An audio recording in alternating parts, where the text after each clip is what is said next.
Welcome to this episode of Safe Home Podcast for struggling teens and their families finding their healing path. I'm Beth Syverson, a mom of an 18-year-old son, Joey, who's been dealing with addiction and mental health issues for several years. I'm walking beside him as he struggles with his recovery while I work on my own personal growth and healing. Today's guest is Jeanette Matthew, who lives in North Yorkshire in the UK. She's a certified coach who helps individuals and organizations transform their uncertainty, overwhelm, and lack of clarity into goals, action plans, and confidence. Her specialty is helping people deal with anxiety.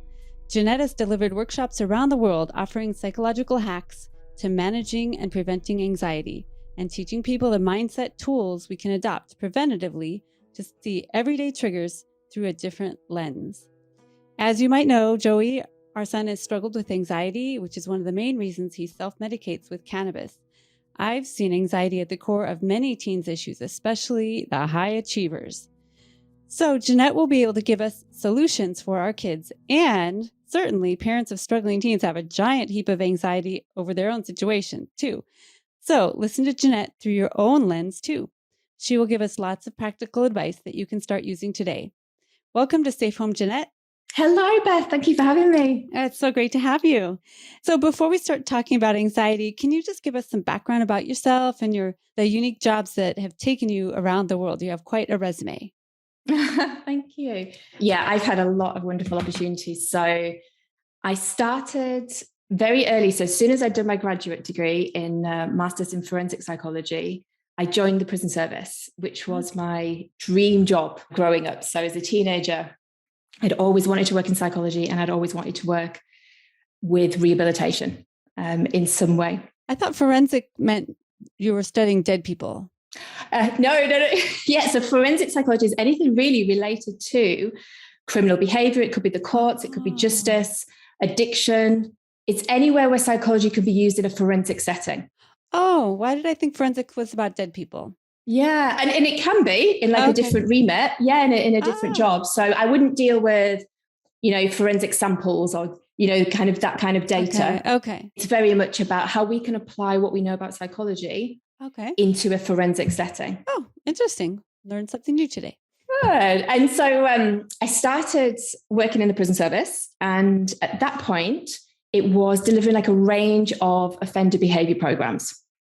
So the prison itself offered quite a few. There was probably any one time maybe 5 or 6, that offenders could choose from. And this was juvenile offenders. And this is in the UK? It was, yeah. And this was aged between kind of 14 and 18 at that time. Okay, wow. And then it got to a point where I loved my psychology and I really wanted to do something different. And I'd always kind of loved working with young people. Mm-hmm. So at that point, it was like, what can I do with it? And I love being in the groups. I love facilitating and the vibe and the energy that you get from working with a group. And so it was actually a friend of mine who said, why don't you think about teaching? So I was very fortunate that there was a scheme where you could work and get your teaching qualification whilst you were actually teaching. So I did that and I absolutely loved it. I taught for many years in a lovely school here, learned so much. And it was that led me to actually moving overseas. Okay. So it was one of those twists and turns where I've always loved traveling, and I did actually live in America when I was 16 as an exchange student. Oh, nice. So I've always kind of had this passion for moving overseas, trying something different. And with teaching, it kind of opens up so many doors. You can do that, wherever. So had I stayed in the prison service, I probably wouldn't have moved overseas, and there wouldn't have been the opportunity necessarily. But with teaching, so I actually did my first overseas move as a teacher to Muscat, Oman in the Middle East. Whoa. It was incredible. It's a highlight of my life, both personally and professionally. And I was the psychology A-level teacher there. And again, they didn't have psychology at that school when I went. So it's a little bit like a theme of implementing something, trying something new, starting brand new. So I worked there for 3 years. Absolutely loved it. And it was there that I also started using my counselling skills again. So they didn't have a counsellor at that time. So it was like a natural progression really to kind of combine the both. Okay. And so I was working with the students there, predominantly the students who were kind of about 14 to 18. Okay. And the biggest kind of presenting issue at that time was anxiety. And some depression was coming through as well, but predominantly anxiety, and in a whole realm of areas: social anxiety, academic anxiety, personal anxiety. And so I was doing both, and it was at that point where I loved being involved with the young people and doing that again. And so I made the decision that I wanted to go back to that and do that full time. Nice. I was then lucky enough that a job came up in a school in Singapore. Nice. And they were looking for, at that time, a head of counselling. And so I got the job and moved to Singapore. And it's interesting because both of those places, both the Middle East and Singapore, I'd never actually been before I accepted the job. Oh my gosh. Yeah, it really was like that. It wasn't even like I'd been there on a holiday and fallen in love with it and thought, I want to come back here and work. Both of them were fresh moves. Sight unseen. Wow. Absolutely. And it was a big move. I had my own anxiety a lot, because obviously I'm saying I'm moving here, and you can imagine my family at one point when I said I'd got this job in the Middle East. What are you doing? You've never even been. It was very much like, well, what if this happens? What if that happens? And there was just this sense of, do you know what? I trust that it will work out. I'm not going to be left abandoned. That if something doesn't work, we can work around it. That there's going to be a way. Okay. So that was my own kind of sense of, initial anxiety around that. And then, yes, I was in Singapore, and again, biggest issue by a mile was students or staff feeling anxious, burnt out, overwhelmed. And it was then that I really kind of, in those few years, really honed, I feel kind of, right, you are going to have to be on the ball, Jeanette. You are going to have to really know your stuff in terms of how you can best support these individuals. So there was a lot more training I did. There was a lot of really delving into the strategies, the tools. If it didn't work, what was another one we could do? Group training. So it was a real, oof. Yeah, it sounds really intense.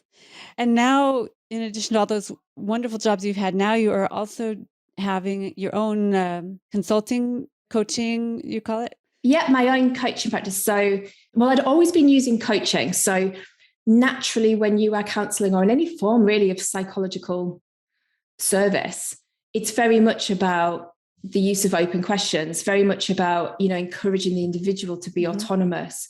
So, you don't want someone to feel they have to be in treatment, forever. It's about giving the skills, sharing the skills, and having them do it. So coaching fits very much within that. You are trusting and believing that person, they have the answers. They have the ability and the resources. Sometimes it's just about tapping in, to that. And so, I would say towards the end of my first year there, coaching was something that I was naturally becoming more aligned with. Okay. And I was finding that when students or even, staff or just general conversations with people, it might be friends, that were having a hard time.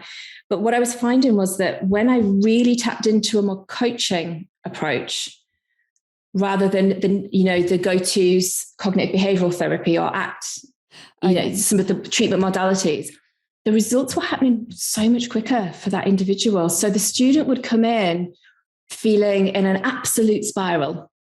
Literally they might even come in tears, or they'd come in frazzled. You could tell by their body language, the words, they were speaking quickly, or they would perhaps come in and just be like, and then just break down in tears, not even able to articulate what it is. So I found that my area of expertise, or my niche, or the area that I was really passionate about, was in that moment. What can we do? So allowing that person to come to a sense of calm, kind of realign, recalibrate, and then open them up to a possibility that there's actually another way of thinking about this, or how else can we view this? What have we tried before, or what do you need right now in this moment? Because there's also an assumption sometimes that when you are following, quite a rigid modality, it's like, well, okay, we've done this, we move on to the next session, we do this. And you are responsive in a clinical setting. But what I was finding was that when I tapped into and approached it as a okay, what would be the most beneficial for you to get out of this an hour from now? Mm-hmm. Really practical. Yeah. If you could feel different when you left this room compared to what you do now, what would have changed? What looks different? And then that becomes the goal. That becomes the session outcome. Yeah. And then you deep into that. That's awesome. Yeah, Jan, my wife and I have done coaching, and I've done 1,000,000 hours of therapy, but coaching moves you along much quicker. I think both are necessary and both have a good place, but coaching is just right there, ready to go. What do we do right now? I really like it. I 100% agree with you, Beth, and absolutely to both points. Yeah. Both of them have their need. Yeah. And, I've come from both perspectives. Mm-hmm. And sometimes even with clients that I work with potentially in coaching, there may be something that is brought to the table where it might be that actually I would encourage them to go and speak separately to a psychologist, a psychiatrist, seek medical help, because in that moment with them, I am working with them as their coach, not as their psychologist, not as their psychiatrist, so it's very much about what does that person need. And you're right, the coaching can be by itself, or it can be in an addition, to what somebody's receiving. And the other thing I think about coaching, which you've kind of just touched on there, is quite often when people, decide that they might want to go to therapy, it's for a specific reason. It might be that they have depression. It might be that they have anxiety, they have addiction.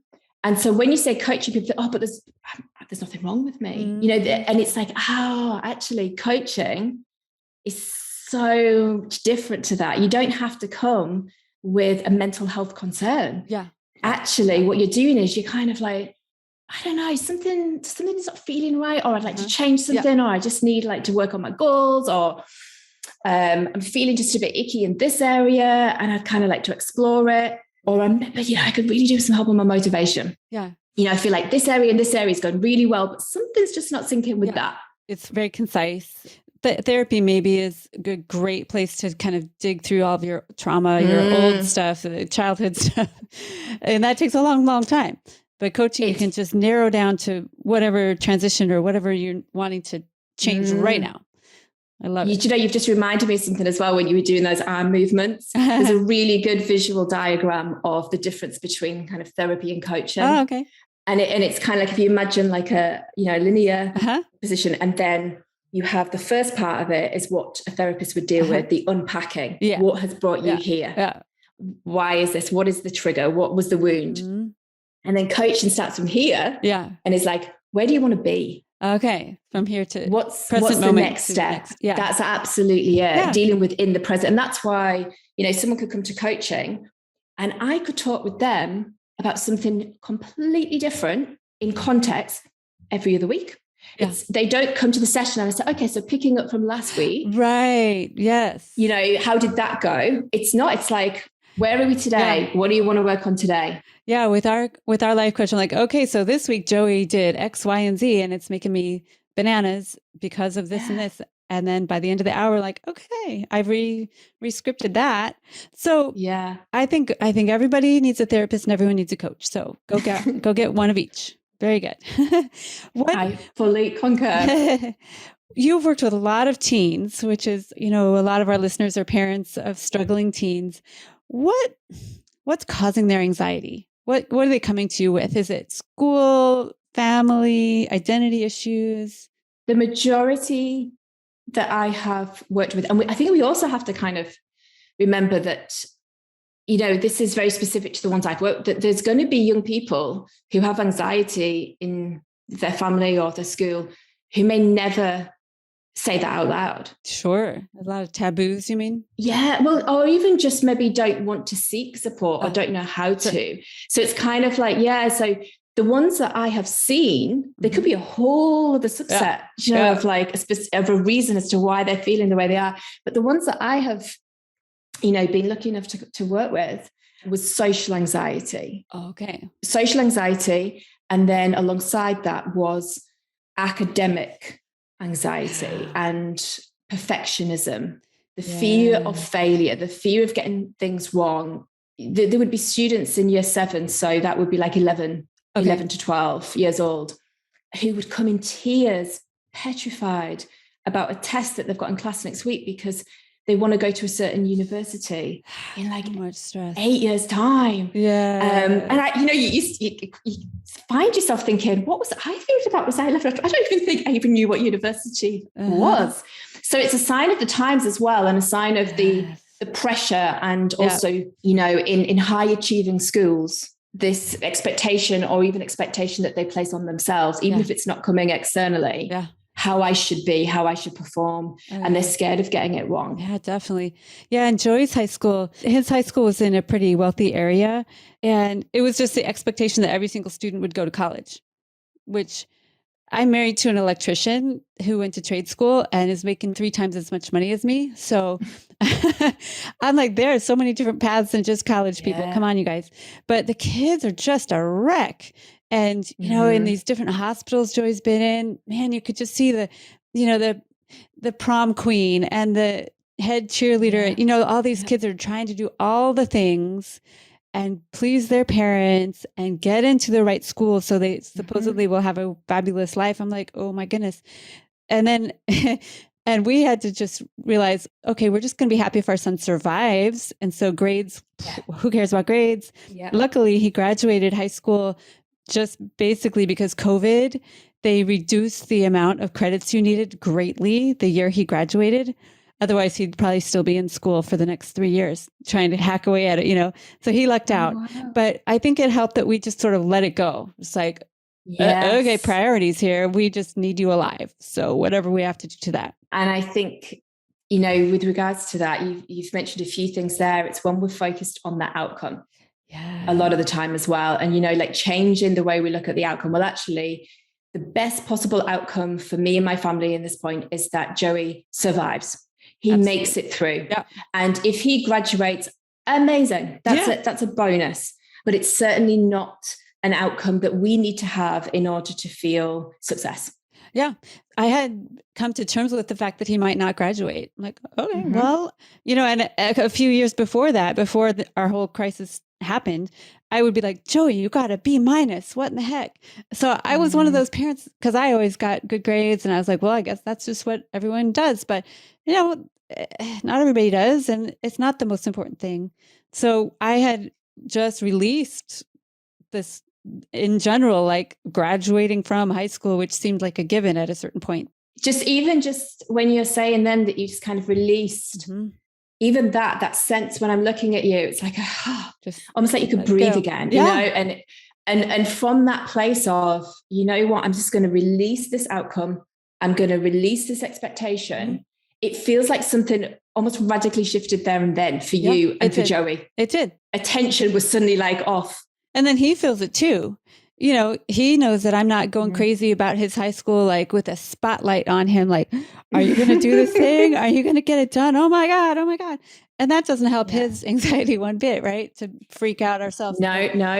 And there's something else you said then as well about, people who it's this, you have to go to college, you have to go to university, you have to do this. And there's something there about, and again, some of the students that come to me about anxiety, it's this element that a sense of permanency. Yeah. Like, it's like, once I choose this, that's it. And this thing of, what if I choose the wrong course at university? What if I go and I don't, that degree doesn't help me get a job? Yeah. And I remember back to when I was getting my degree, and I was really fortunate. I knew what degree I wanted to do. So there was no anxiety around choosing it. I knew I was really lucky, and I knew what job I wanted to do.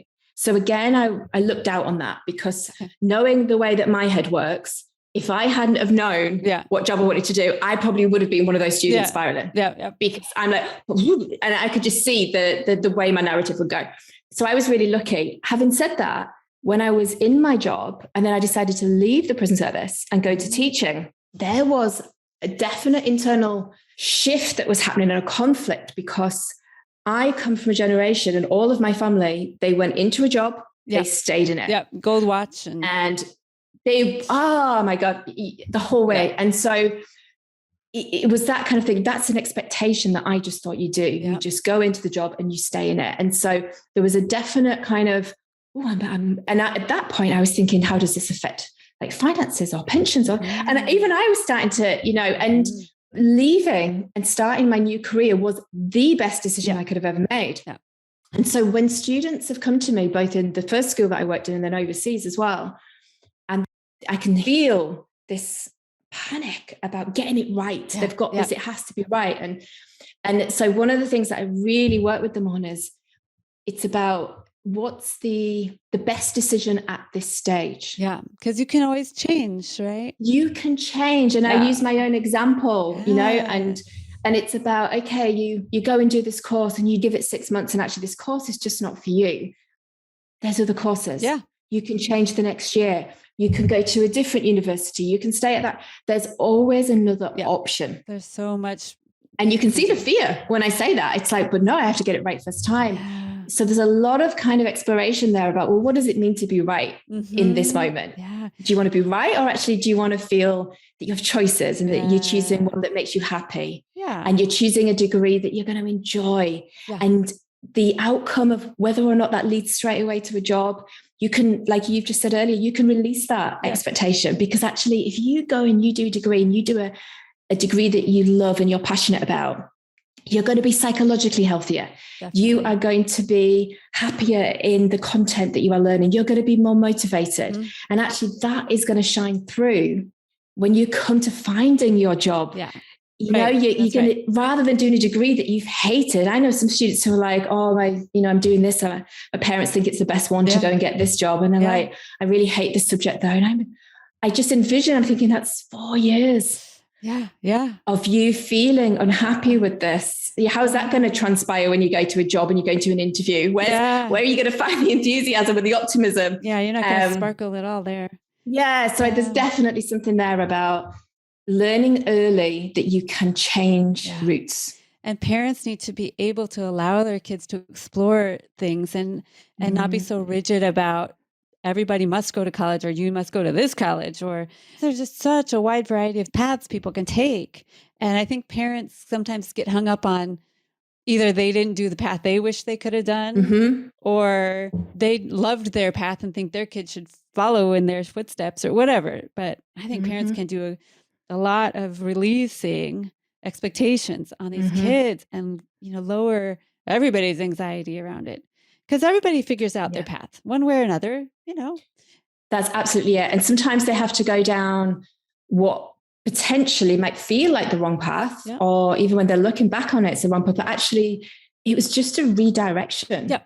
Or in that case, maybe going down that path actually protected you from what could have been a potentially more dangerous path another way. So you might look at it and think, oh, I wouldn't have chosen that path for my son or my daughter, but actually in hindsight, they could have gone down that path. When you thinking about how you have looked through this lens of Joey as being like, my God, I'm so proud of him. He's actually graduated. And yes, okay, it was COVID intervened and helped a little, but it could have been a different way. But, 5 years ago, 10 years ago, you might have had a very different hope or dream for Joey in school. And I think that's a really important point that you've made, that as parents, there's such a difference when a student is relaxed and secure. They feel secure that whatever decision they're going to take, their parents will support them. Even if they don't 100% agree with that choice of university. Yeah. If they can kind of, say to themselves, you know what, my parents would prefer me to go to this one, but there's something about this one I really want to go to, or this subject, they are going in such a healthier mindset than the students who are coming to me and, like we've just said, their parents have picked out the university by the time they're like 12. Yeah, right. This is where you're going. And in between, if you think about in those years, how much you change. Oh, so much. And you grow. So it's much better to go with your intrinsic motivation, right? To go with what you and your heart feels like you need to do, your passion, your drive. But it's tough for parents. It may not be what you envisioned, or it may not be something you enjoy or even understand. My parents had no idea what I was doing with my music. They appreciated my music, but they didn't know that it was possible to have it as a career, which I ended up doing. So it's interesting. Yeah, it is. And there's so much more careers possible, isn't there, at this stage? Like to when I was at school, to when you were at school, our parents were at school. It's like gone from, 5 options: police officer, fire officer, teacher, nurse, it's like you have that. And now there's jobs that we'd never heard of before. Oh my God, there's hundreds, and you can make your own jobs. Yeah. You can diversify, you can move from one job to the next. There's not this kind of permanency of you've got to stay in this job forever.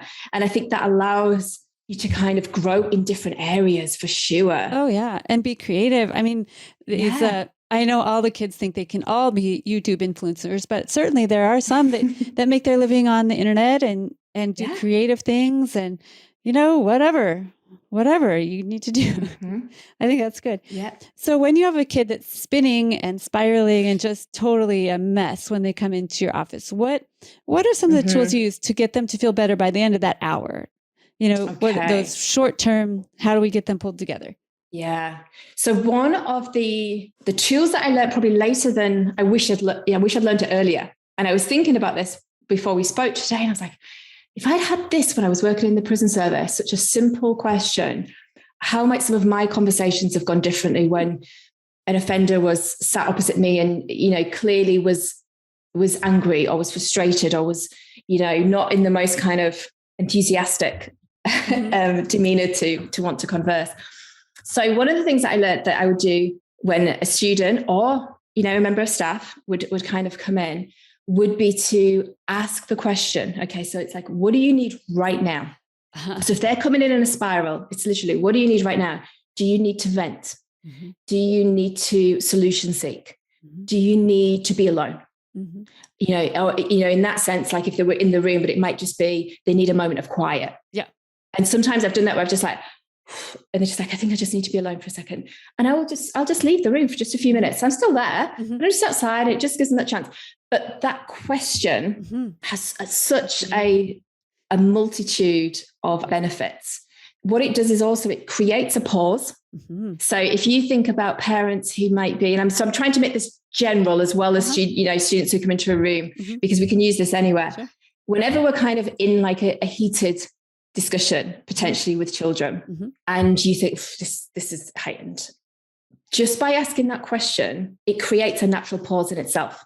It helps our logical brain kick back in, that logical, practical, newer brain, and it kind of dials down that amygdala, which is the fight or flight, and everything's heightened. And so it does that first. So it's creating that pause, re-engaging the brain, but then also it's putting the onus back onto the other person as well. It's given them options. Yeah. So sometimes when we're in that moment, we both know that when you're, a student who's maybe heightened in any way, it might be anxious, angry, it's a fear and it's an out of control, or I don't know how to articulate what's going on, and it comes out in other ways. So even just by that, it might be that they need to vent.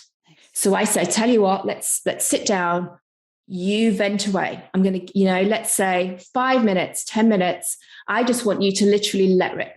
You say whatever's happening, how you're feeling. You can get angry, you can get upset, you can just go with it. And then I think if you take this even out of that into another way, by asking that question, we can do that ourselves. So if a parent, might be listening to this and they themselves are in a spiral, it might have been following a heated argument earlier in the day, or a worry or a fear, or they're anxious.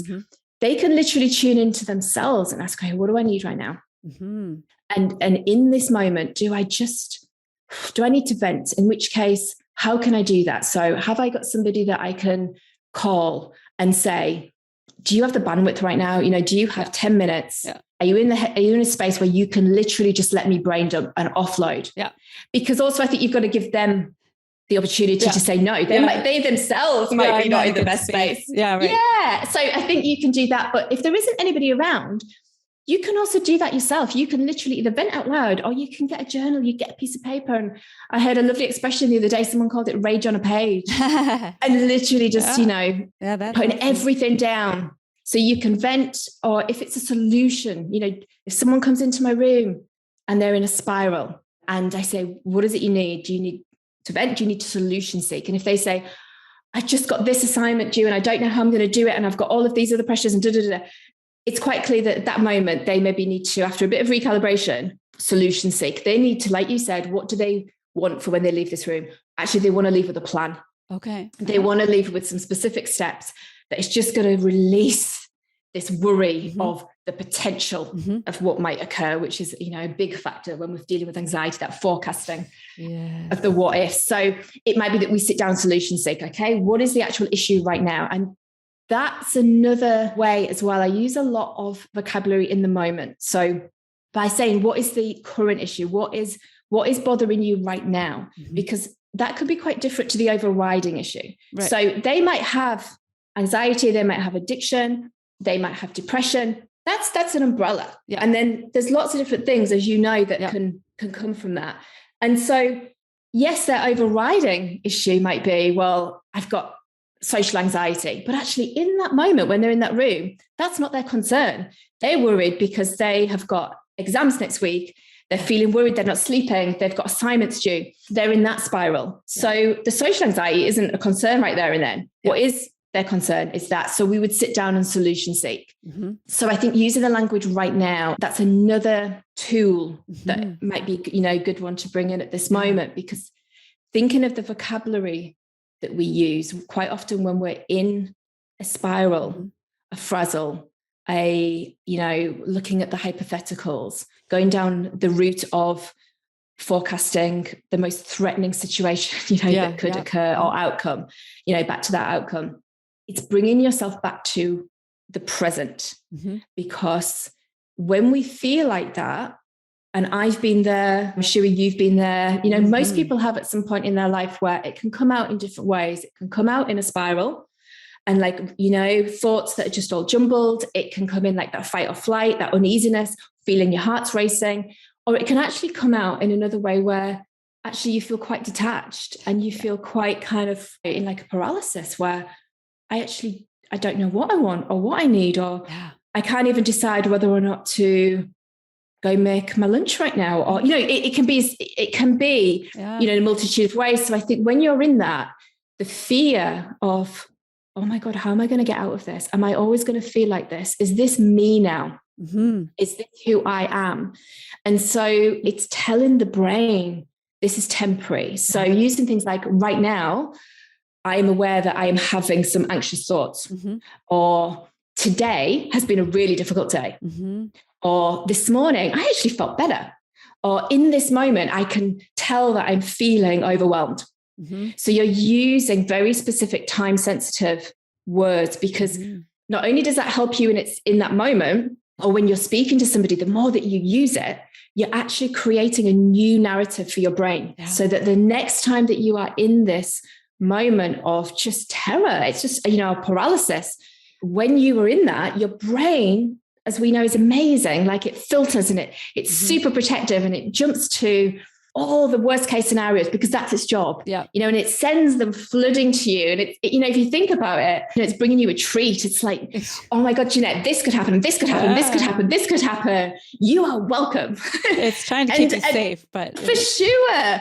And it thinks it's doing the most amazing job, and it doesn't understand that as we're receiving it, this is like catastrophic, and it sends us into an even bigger spiral. So it's doing its job by literally almost kind of, I see it as like going through like a filing cabinet of what's the last situation that she was in like this, or what's the closest scenario to it? What happened in that? And so when I'm working with people, I'm thinking, right, let's use this to our advantage. How can we now rewire this? How can we make it so that next time this happens and your brain is scrambling, because it moves so quick and it's so efficient, and it's scrambling for all this data, that actually it brings data through that says, actually, the last time that this happened, it was okay. You were okay. You were safe. You actually went and did this, or you went and spoke to this person. You had this resource. And so the more evidence that we can build up, and I use words like it's evidence, it's data. That's all it is. Even like our physiological response to anxiety is data. And so actually we can start to use that data almost like a biofeedback in terms of how we can then preempt this in the future as well, but also how we manage it in that very moment. So you can see there's quite a bit how we use our language, trying to create different evidence for future events. And I'm sorry, I probably went off on a total tangent there. No, that was excellent. I could totally relate to all that, because when you're in that spiral, you think it will always be like that. Yeah. and I'm never going to get out of it. It feels like you're stuck.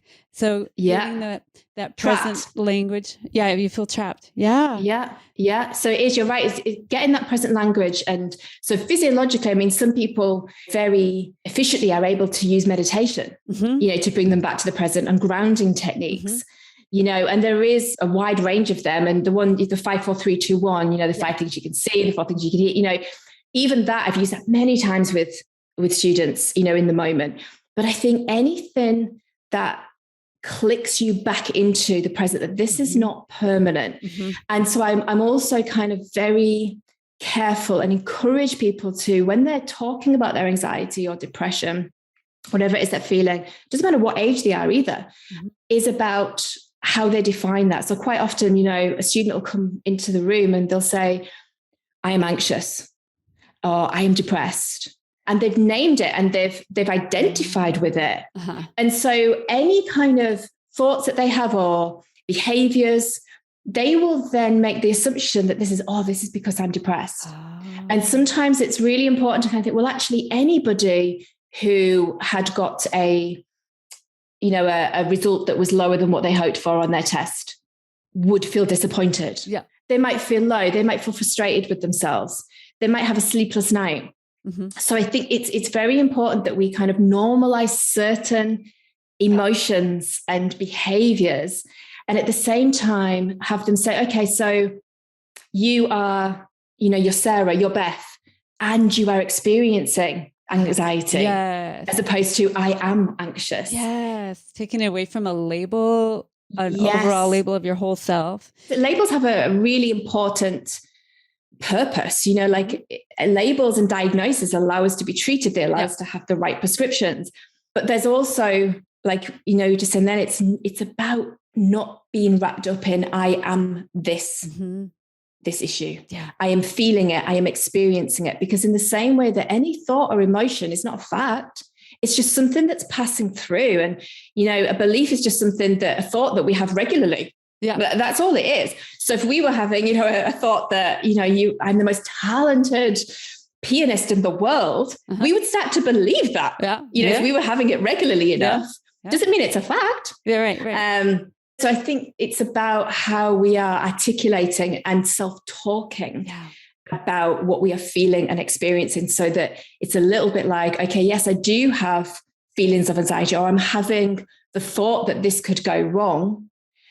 But again, what that is saying is it's a possibility. It could be part of me. It's not the whole me.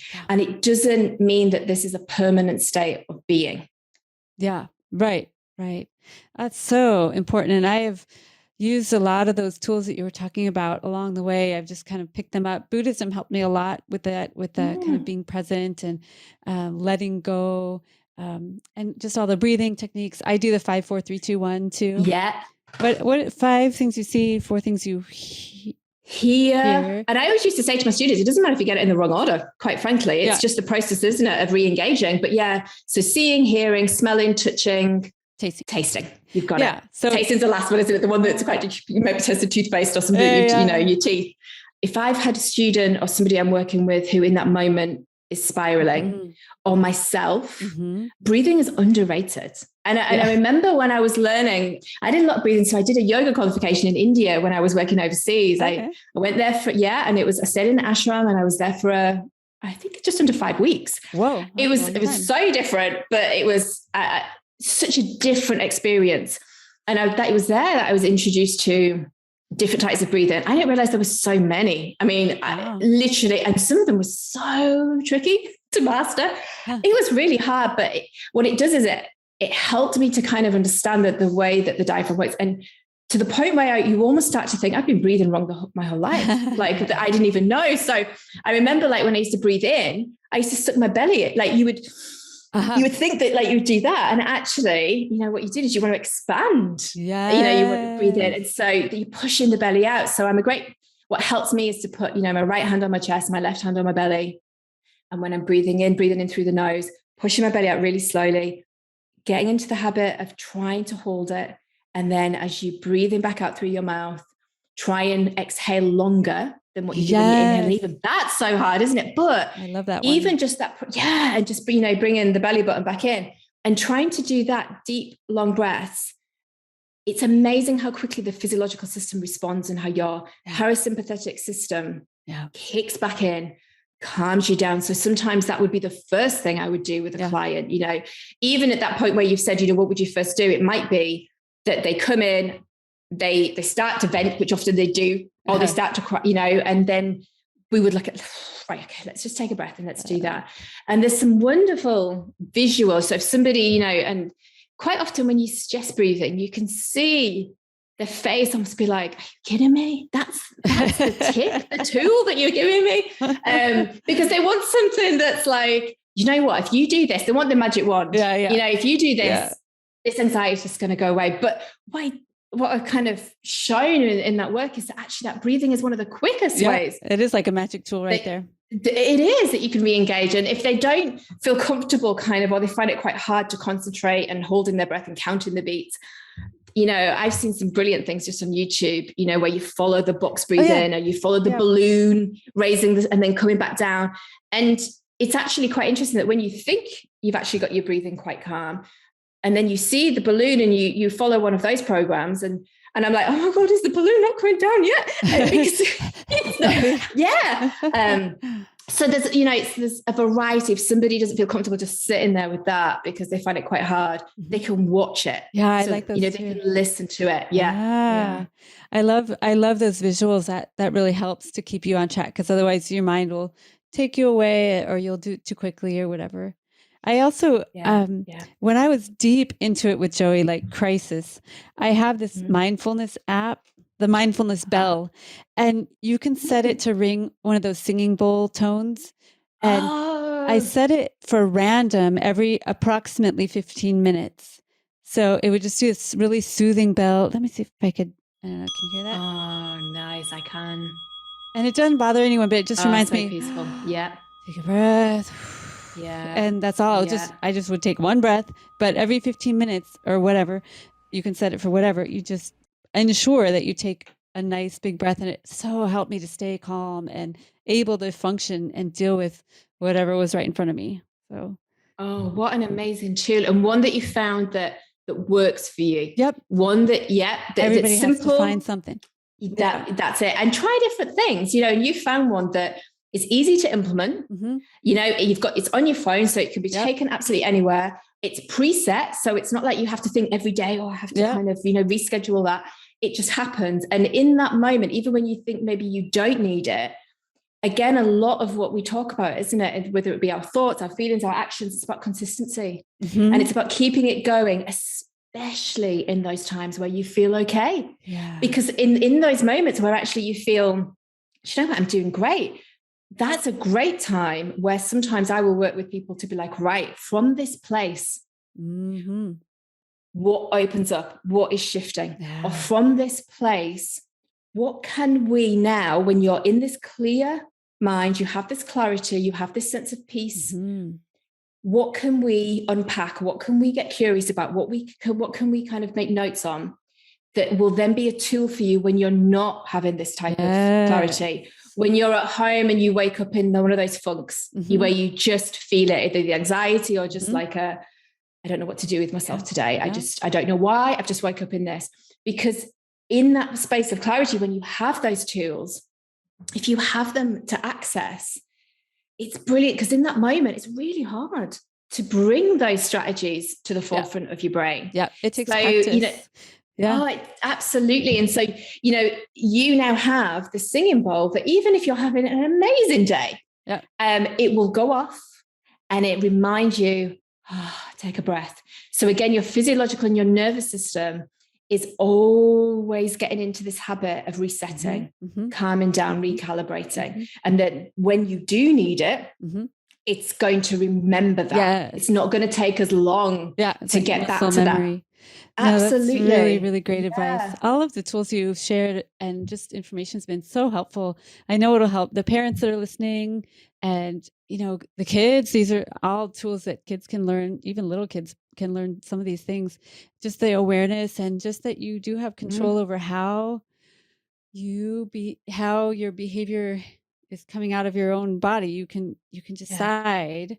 Well, you have choice, and choice gives autonomy. And I think, that noticing it even from a young age, and having young children and adolescents, because sometimes even adolescents find it difficult to articulate what emotion it is that they're feeling. So imagine if we were working with, people from a really young age to be able to select what emotion it is. And even I sometimes, like I've seen emotion wheels where I'm looking at it, I'm like, my gosh, I didn't even realize there was all these different ways that I could describe anger. And so it's about, can they learn from that younger age? Catch them young, get them going with all this language and talking about feelings and modeling good behavior. Parents, we need to model it for our kids. For sure. And showing them ways to do it. I'm all for what's the simplest thing I can do? Because what we don't want to do is invoke even more overwhelm with like giving somebody a list of 10 strategies, go away and, do them. And one of the most effective strategies that I've come across that might, be helpful for, anybody who's listening to this, whether it be a young person or adult, is getting quite prescriptive. So on those days where you do have that clarity and you are feeling that bit better, it's kind of, just on post-it notes, getting a pack of post-it notes, and on each post-it note, write down one thing that has made that day or made you have more pleasure or clarity or peace that day. And I mean, even from the basics. So if somebody has, when they're in that spiral of anxiety or depression, they find it even difficult to get out of bed. It might even be something as simple as, having a shower, cleaning the teeth, such simple ones. And if they can do 2 of those that day, it's a win. But I've used it myself before, and I've had maybe, and you don't want to do too much, can you imagine if you had a whole wall, you wake up in the morning, you're like, oh my gosh, I can't get through it all. But, like 4 or 5.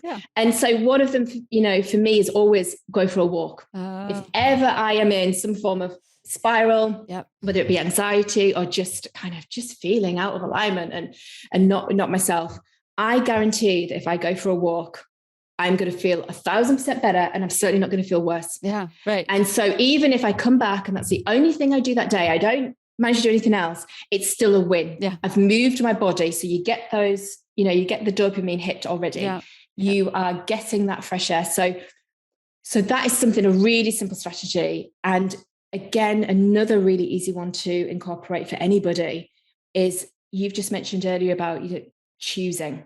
We can choose. And I think sometimes when we give ourselves a choice, so for example, if you're in bed and you wake up and that immediate thought starts spiraling in your head of anxiety or where the day's going to go, and you can go catastrophizing, by the end of it, you're just like, I cannot even face the world. I cannot get out of bed. But in that moment, if you have made your choice, that your choice will be not, should I get out of bed?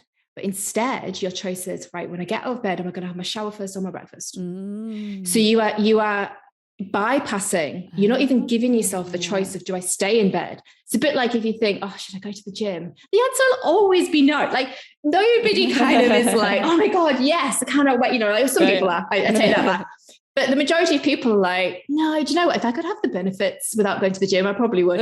So instead of giving yourself the chance to go to the gym, you just say, okay, I'm going to go out for a run, or am I going to do like an online video workout? There you go. So it's how we use our choices. And again, it's opening somebody up to, I do have a choice. And actually there's many choices that I could choose. So in that moment of spiral, you do have a choice. And that's even something you can say to a young person who's spiraling at that moment. So again, it goes back to that, do you need to vent? Do you need a solution seeker? And that might not even be you. It might be that they get on the phone with somebody else. Do you need a pause? Do you need just a bit of space? Or in that moment of, right, should we go for a walk or should we go for a drive? What do you think? So it's still shifting, because one of the worst things that we can do for ourselves is when we're feeling stuck or trapped is to physically stay standing still or sitting, because we're holding it in our body. We're holding it in the energy of the space that we're in. So even just moving from the sofa to out of that room, to the kitchen, to outside. And I do this with coaching, even online. You can tell when I'm working with somebody, if they're in this, they keep revisiting the problem. they're going over and over the problem. There's lots of, but if I do, but there's a lot of buts, and they're going back into it. And sometimes I'll just like, we need to move the space here. Just let's something. Move around, stand, go to the window, tell me what you can see. Yeah. And it's almost like as soon as they physically move their body, something shifts and something opens. So even something as simple as that, when you're with a student or a young person in your family that is in a moment, should we go, let's step outside, let's go for a drive, let's go for a walk. That's really, really good advice. Just that shift of just your physical stance, that can really just shift your mind around and just shake it up a little bit. Like one of those snow globes, just shake it up. Yeah, that's a really good way of looking at it. It is, it shifts, it moves things around, the energy, the vibration. And also, if you can actually get outside, that's even, nature is so healing. Yeah. And it just creates as well just a different atmosphere. Sometimes when you are with somebody who is in a spiral of any description, just being inside can be quite claustrophobic, and it can also be quite intense, just sat opposite somebody. Yeah.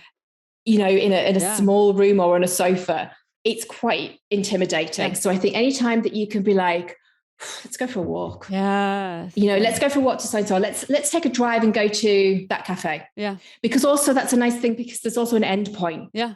As a young person, they're probably thinking, oh my gosh, do I have to stay with my mum for the next 2 hours? Yeah, that's true. But you do a car journey. I've had so many young people who've had a really difficult conversation to have, and they've been nervous about it. And they'll come in the next day and they're like, we did it on the way to football practice. That's right. Oh my God, it was brilliant. We just sat in the car, because again, they're not looking at you, they're focusing on the road. Right. And as long as it's not like a, particularly distressing, we don't want a parent driving a car. But it's more casual, and it's just, it's less intense, and there's an end point. Yeah. They get out then and they go to their football practice. There's a built-in break, that's very which smart. I think is also important, because otherwise you can start going round and round in circles. Yes. No, that's very good advice. I've had lots of good conversations in the car with Joey too. That's really good. Yeah. Well, if people want to find out more about what you do or use you as a coach, how would they get a hold of you, Jeanette? If they go to JeanetteMatthew.com, that is my website, and there is a contact form in there where they can just, casually get in touch, say hello, say what's happening. Am I somebody who can help them with their particular, concern? Mm-hmm. Because if I'm not, there might be somebody that I also know, who I can think, actually, I know someone who'd be great to help you with that. Or someone might get in touch with me and be like, this is issue. I'm like, awesome. I cannot wait to meet with you and find out more. Like this, I'd be excited, to work with you. So JeanetteMatthew.com. Okay. And I'll put that in the show notes too. Thank you. Well, we can all tell how passionate you are about helping people, helping our teens, especially, and just helping everybody become the person they know they can be, right? And to clear away some of that anxiety and some of those blockages. And I think you're fabulous. And I think your energy is very contagious. And I imagine you help a lot of people, and I know you will continue to. So thank you for all your work you've been doing, and thank you for sharing it with us. Thank you so much, Beth, for this opportunity for the conversation. I've listened to some of your podcasts now as well since we've been introduced.